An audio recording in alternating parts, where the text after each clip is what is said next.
মিষ্টি দোকানের মতন গজা বাড়িতে বানানো একেবারেই সহজ। আশা করি আপনারাও খুব সহজে বাড়িতে বানিয়ে নিতে পারবেন। রেসিপিটা শেষ পর্যন্ত দেখার জন্য আপনাদের কাছে অনুরোধ রইল। তো চলুন গজাগুলো বানানো শুরু করা যাক। নমস্কার, আমি রুমি। আপনাদের সবাইকে আবারও একটা দারুণ স্বাদের রেসিপিতে স্বাগত। প্রথমে একটা বড় সাইজের মিক্সিং বোল নিয়েছিলাম, তার মধ্যে দিয়ে দিচ্ছি মেজারিং কাপের 2 কাপ ময়দা। এখানে আমি প্রায় 400 গ্রামের মতন ময়দা নিয়েছি। আর আমি দিয়ে দিচ্ছি চা চামচের হাফ চামচের মতন বেকিং সোডা। এবার আমি দিয়ে দিচ্ছি ওই চা চামচের 3 চামচ ঘি।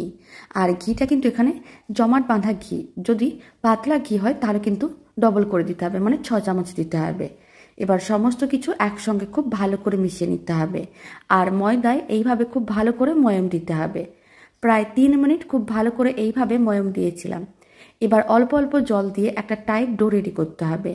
আর এখানে রুম টেম্পারেচারের জল দিয়ে ডোটা রেডি করতে হবে, কোনো রকম ঠান্ডা বা গরম জল দেওয়া যাবে না। অল্প অল্প জল দিয়ে এইভাবে একটা টাইট ডো রেডি করে নিয়েছিলাম। এবার ডোটাকে কিচেন স্ল্যাবের উপরে নিয়ে নিতে হবে। তারপরে এইভাবে একটু লম্বা করে নিতে হবে। লম্বা করে নেওয়ার পরে হাত দিয়ে এইভাবে প্রেস করে চ্যাপটা করে নিলাম। তারপরে এইভাবে প্রেস করে চ্যাপটা করে নেওয়ার পরে হাফ করে কেটে নিতে হবে, মানে একটা ছুরি নিতে হবে, ছুরির সাহায্যে এইভাবে হাফ করে কেটে নিতে হবে। আর হাফ অংশগুলোকে আবার এক জায়গায় করতে হবে। এইভাবে প্রায় 7 থেকে 8 বার লেচিগুলোকে প্রেস করে চ্যাপটা করতে হবে। তারপরে মাঝখান দিয়ে কেটে এইভাবে লেয়ার দিতে হবে। এতে গজাগুলো দেখতেও ভালো লাগবে আর একেবারে মিষ্টি দোকানের মতন রেডি হবে। এখন আমি 7 থেকে 8 বার এইভাবে লেয়ার দিয়ে দিচ্ছি, তারপরে আমি আপনাদের দেখাচ্ছি। প্রায় 7 বারের মতন এইভাবে মাঝখান দিয়ে কেটে লেয়ার দিয়েছিলাম। এবার একটা বেলনি নিয়েছি, বেলনিটা দিয়ে এইভাবে একটু প্রেস করে চ্যাপটা করে একবার বেলে নিলাম। তারপরে ছুরি দিয়ে হাফ করে কেটে নিতে হবে। আর হাফ অংশগুলোকে এইভাবে মিডিয়াম সাইজ করে কেটে নিলাম। আপনারা চাইলে ছোট বা বড় করেও কাটতে পারেন, তবে গজাগুলো ভাজার পরে সাইজে অনেকটাই বড় হয়ে যায়, তাই মিডিয়াম সাইজ করে কেটেছিলাম। এবার সমস্ত গজাগুলো এইভাবে আলাদা করে নিতে হবে। গজাগুলোকে আলাদা করে নেওয়ার পরে গরম তেলের মধ্যে দিয়ে দিতে হবে। আর ফ্লেমটা মিডিয়াম টু লোতেই আছে, মিডিয়াম বা হাই ফ্লেমে ভাজা যাবে না, মিডিয়াম টু লো ফ্লেমে গজাগুলোকে ভাজতে হবে। এখন প্রায় 3 মিনিট পরে দেখাচ্ছি। 3 মিনিট পরে গজাগুলোকে এইভাবে একটু উল্টে পাল্টে নিতে হবে। আপনারা দেখুন গজাগুলো কিন্তু বেশ ফুলে উঠেছে, মানে সাইজে বড় হয়ে যাচ্ছে। এবার ফ্লেমটা মিডিয়ামে করে গজাগুলোকে বেশ লাল লাল করে ভেজে নিতে হবে। প্রায় 7 মিনিটের মতন সময়ের প্রয়োজন পড়েছিল। গজাগুলোকে উল্টে পাল্টে লাল লাল করে ভেজে নিয়েছিলাম।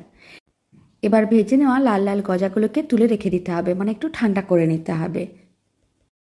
এখন চিনি শিরা রেডি করে নেবো। তার জন্য মেজারিং কাপে 1 কাপ চিনি নিয়েছি, মানে 200 গ্রাম চিনি নিয়েছি।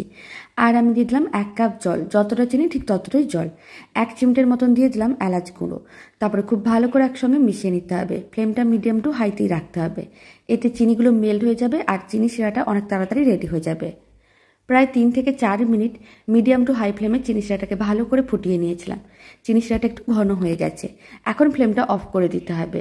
আর ভেজে রাখা গজাগুলো গরম চিনি শিরার মধ্যে দিয়ে দিতে হবে। আর এইভাবে একটু উল্টে পাল্টে নিতে হবে, মানে গরম চিনি শিরার মধ্যে একটু উল্টে পাল্টে নিতে হবে, যাতে চিনি শিরাটা ভালো করে সোক করে নেয়। আর ভালো করে উল্টে পাল্টে নেওয়ার পরে প্রায় 2 থেকে 3 মিনিট এইভাবে রেখে দিতে হবে। তার মধ্যেই গজাগুলো ভালো করে চিনি শিরাটা সোক করে নেবে। 3 মিনিট গরম চিনি শিরার মধ্যে রেখে দিয়েছিলাম। গজাগুলো বেশ ভারী হয়ে গেছে। এখন তুলে একটা প্লেটের মধ্যে নিয়ে নিতে হবে। আর বাকি গজাগুলো একইভাবে চিনি শিরার মধ্যে দিয়ে 2 থেকে 3 মিনিট রেখে দিতে হবে। সমস্ত গজাগুলো চিনি শিরার মধ্যে দিয়ে তুলে নিয়েছিলাম। আপনারা দেখুন খুব সুন্দরভাবে রেডি হয়েছে। দেখতে বা খেতে একেবারে দোকানের মতনই হবে। আপনারাও বাড়িতে বানিয়ে দেখতে পারেন। আর এই রেসিপিটা ভালো লেগে থাকলে আপনারা যদি ফেসবুক থেকে রেসিপিটা দেখছেন, পেজটিকে ফলো করে নেওয়ার অনুরোধ রইল। ইউটিউব থেকে দেখলে চ্যানেলটি সাবস্ক্রাইব করে নেওয়ার অনুরোধ রইল।